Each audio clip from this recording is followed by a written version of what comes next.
Salvador Ramos, what happened in Uvalde with San Antonio. This is exactly the direction where it goes. If there's communication, there's many things. So listen, a lot of people have commented about the tragic event that took place in San Antonio over last 72 hours or 4 days ago when this event took place. This was 2 days ago, right? When this event took place. Yes, Tuesday. So 19 children died, 2 teachers died. Salvador Ramos, yesterday and today I've been trying to find out about this guy. Steve Kerr has commented on it. Matthew McConaughey, Beto O'Rourke, President Obama. There's pretty much so many people. We're going to go through all of that, and I want to get your commentary, everybody that's listening to this. So here's what I wanted to find out about the shooter. So here's what we know about Salvador Ramos. 18 years old. He killed 19 children, 2 teachers, okay? They interviewed the grandfather.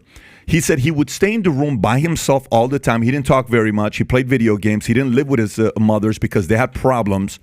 He didn't have a driver's license. He never spoke about guns. On social media, he gave hints. He said, wait till tomorrow. Kids be scared, with photos of assault rifles and magazines. He texted a girl the morning of the shooting, 4 hours before the event at 7:33 a.m., he texted a girl saying, hey, you're going to repost my gun pic? She asked, what your guns got to do with me? He said, I have a little secret to tell you. Okay, so this already happened 4 hours before. Governor Abbott shared 3 disturbing posts. He said, I'm going to shoot my grandmother. Then momentarily later, he posted, I shot my grandmother, who's 66 years old, that worked for the school district. Then I'm going to shoot an elementary school. He shared these 3 posts. This is not like it's in his mind. He posted these 3 things, right? He turned 18 on May 16th. On May 17th, he bought an AR-15 rifle style gun, style rifle. And then on the 20th, he bought another one from Oasis Outback. He bought 375 rounds of 5.56 ammunition. He shot one of the girls, students, who tried to call 911. He noticed she's calling 911. He shot her. No criminal or mental history. They're right now doing some due diligence to see if he's got anything with juvie, but apparently it's saying it's got nothing. Friends said he was a loner. He was bullied in school for a speech impediment. He came from a family of drug addiction. Several months before the massacre, he came to live with his grandmother. He slept on a mattress on the floor. Favorite game was Call of Duty. His friends said he had scars on his face. They asked him, what happened to your face? He says, I did it myself. The day before the shooting, he had an argument over failing to graduate with his grandmother, and he shot her in the face, okay? Ramos fled the home with grandparents' pickup trucks, which they found it on the side. And then, a couple people saw him. One guy saw him saying, hey, is something wrong with you? I'm trying to help you. And then he saw the gun. And then he went out. Apparently, one of the doors was open in the school to get in. And he goes into the first classroom and, 19 students he kills and 2 teachers. And then I wrote a bunch of different things here on what some people have given solutions. This is what I want to do. One, I want to get your take. Then I want to see what you think the challenge is, because there's a few different things here that we got to look at. One is the shooter. We got to look at the profile of the shooter. Now we know enough about the shooter to know what he is. Obviously, we're going to learn more as times come by. Is it the gun maker's fault? Because, they're going to get a lawsuit, because we heard what happened with the lawsuit with Remington. Had to pay $72 million, right? And they just said yes. They just settled and said $72 million. For what, Sandy Hook? Yep, and you better believe this is coming. Guys know they're going to pay for this, right? Mm-hmm. Is it the shooter? Is it the gun maker? Is it the state? Is it federal level? Is it lobbyists? Is it media? Is it COVID lockdown? Is it Fauci? Is it the president? Is it the parents? Is it Big Pharma? Who is it? And then what kind of solutions can we come up with? Because there's different kinds of solutions. We'll talk everybody's solutions on what they're suggesting. But I want to hear from you guys. So from the story you heard, obviously initial reaction, tragic event. But what are your thoughts? Catalina, I'll go to you first. Number one, evil will commit evil. And they will get their hands on whatever they want to commit evil with, period. This was a deranged person. And it's sick to me that politicians, talking heads, the media inflame the conversation, and the first thing they try to do is push gun control and start to villainize or vilify the AR-15 and the gun, and they talk about the object used more than the actual case and the person and the issue behind it all. The focus is on the weapon. When somebody kills somebody with a car, with a DUI or whatever, they don't talk about the make and model of a vehicle. They talk the person is the person in question and why they did it, and et cetera, et cetera. Great point. It is so sick to me that they immediately try to gun control. We need to ban AR-15s, and then everybody from a cultural perspective, blue check marks, celebrities, politicians, inflame the narrative. Millennials, unfortunately, don't even understand what an AR-15 is half the time, don't even understand guns, and then they just start creating this massive narrative that is false. Tom? It's a very good point there, by the way, in regards to if the car were to, we don't go and say what's the make and model. We talk about the driver, another Ford, not the other way around. Yeah, exactly. Somebody. I want to make one quick point. It is awful what happened, and every gun owner believes we have hearts, and it's devastating. But it's not the gun; it is the person. Amen. It is the person. And it's kind of to our previous discussion how it rolls into this. I find it really interesting that nobody wants to talk about red flag laws. Nobody wants to talk about the things that would enable citizens to notify and give tip lines when something's going on. Isn't it interesting that the same week this happens, our Treasury Department uncovers a very subtle but deep attempt by a gentleman in Ohio to assassinate ex-President Bush. Now, how did that happen, Pat? Because they have early warning systems. They have feelers. They're listening. They have stuff out there. And they say, we better go talk to this guy. We better go figure out what this guy's doing. And they thwart the assassination. If the same type of systems and attempts were out there in the form of red flag laws and other things, we would be finding people that really need help. And how many things would we stop in terms of individual suicides? Very interesting that a state senator in New York said, listen, the number one problem we have with guns in the state of New York is suicides. And it's not a high-capacity magazine. It's one. He said, you know, the issue is we're not getting to people that desperately need help. And so I lean toward, you know, you have to harden the target, and it looks like the door was unlocked back by the teacher's parking lot. You got to harden your targets. Anything about security, whether you're talking internet security or building security, you got to harden the target. And then the other side of it, we need the ability to, through red flag, and by the way, Florida has one. Florida has red flag laws. You can call, and the equivalent of Child Protection Services will go out, speak to somebody, and you know, how many lives do they save, including that person? Because the first life is usually the suicide. Adam. I mean, there's so many reasons this keeps happening. And first and foremost, we have to protect the kids, okay? Because it's very clear these freaking losers in Congress, no offense, you're not there yet, can't figure it out. They just can't. The public sentiment is, and I think where I don't know if it's the left or the anti-NRA, they started saying gun control. It should be more gun safety or gun education. Mm-hmm. But I think it was David Harris that you quoted yesterday. Mm-hmm. You probably have that. Oh, put it up so we can show it. I mean, I totally agree with that. We defend our president with guns. We defend our congressmen and women with guns. We defend our governors with guns, celebrities with guns, sporting events, jewelry stores, banks, office buildings, factories, courts, all with guns. But we defend our children with a sign that reads, "This is a gun-free zone." Mm-hmm. I don't understand that. I am sick and tired of seeing this. And I feel like when Parkland happened here in our backyard, disgusted. I have friends, I have family members that live in Coral Springs, Parkland. When Sandy Hook happened under Obama, the Obama presidency, in 2010-ish, like that's heartbreaking. And you have these, you know, I remember a time where you would go to school and you would play duck, duck, goose, and that's all you had to worry about.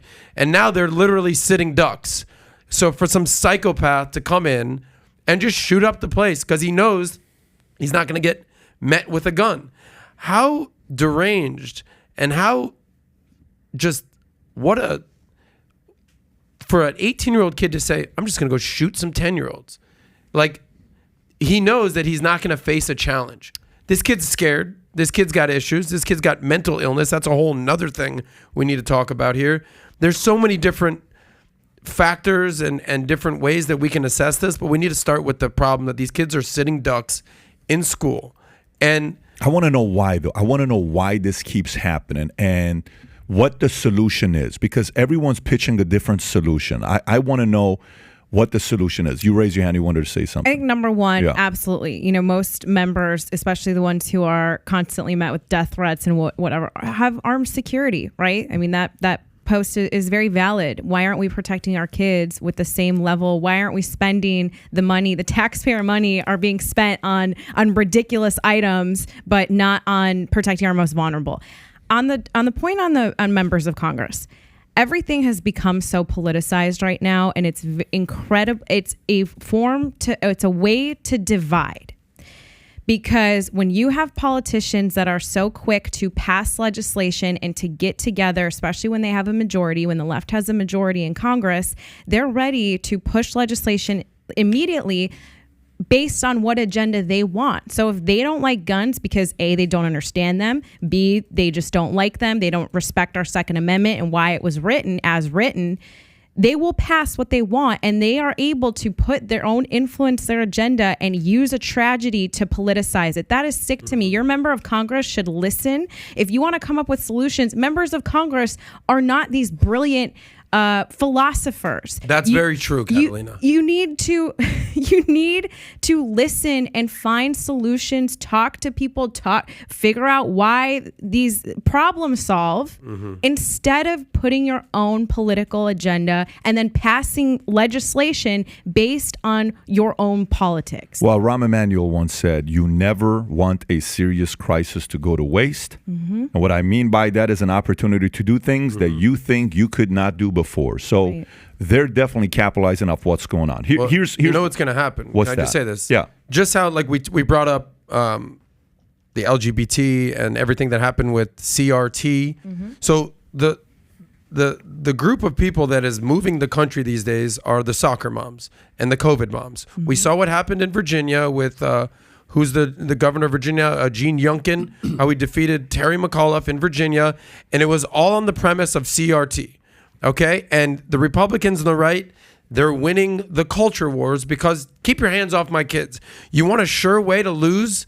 Yeah, like as far as I'm concerned, there's going to be a red wave, just like when AOC came in to Congress in 2018. There was a blue wave. Yeah. A lot of it was anti-Trump, what have you.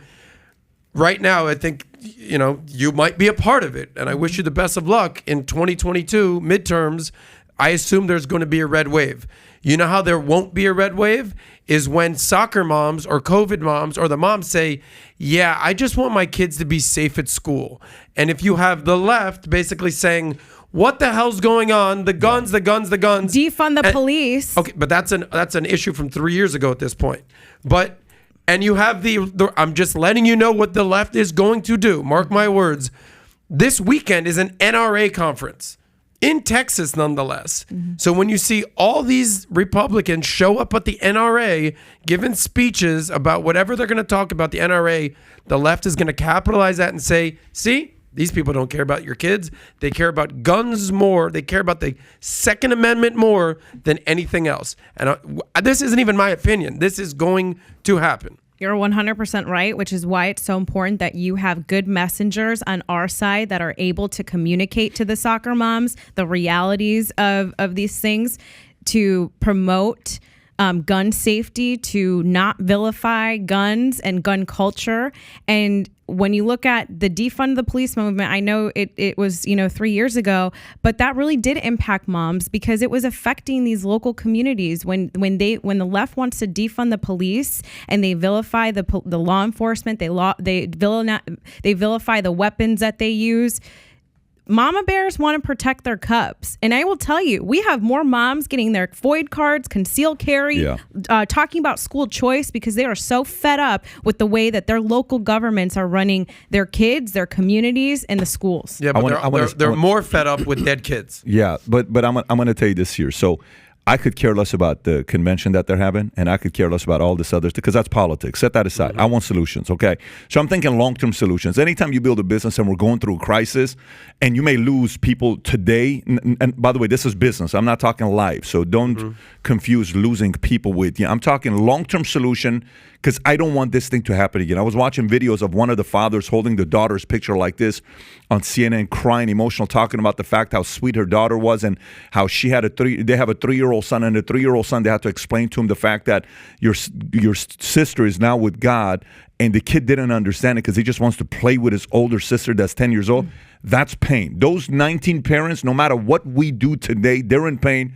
The 2 teachers that you lost their lives, those families are going to be mourning, and this is going to be a scar that's going to be left for the rest of their lives. However, I want solutions. Here's where I'm thinking. Let me tell you what's been proposed, and I'm listening to everybody's solution.